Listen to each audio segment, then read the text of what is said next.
જય માતાજી ને જય દ્વારકાધીશ બધાને। તો જો વાગી ગયા છે 5 ને થઈ ગયું છે મસ્ત મજાનું વાતાવરણ ને આપણે બનાવવાની છે રસોઈ।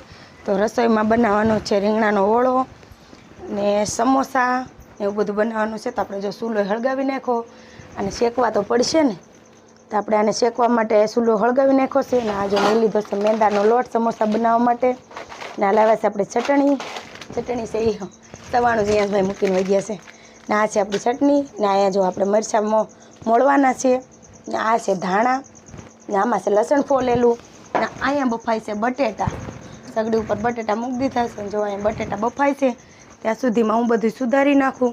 તમે લોકોએ અમને પહેલી આઈડીમાં સપોર્ટ કર્યો તો એવો જ અમને આ આઈડીમાં સપોર્ટ કરજો ને જો હવે હું મસાલો મોળી નાખું ત્યાં સુધીમાં તમે લોકો લાઈક શેર અને ફોલો કરી નાખો ને બ્લોગમાં બન્યા રહેજો। આપણે બટેટાનો મસાલો કમ્પ્લીટ થઈ ગયો છે સમોસા ભરવાનો, તો આપણે એને વઘારી નાખ્યો છે મસ્ત મજાનો।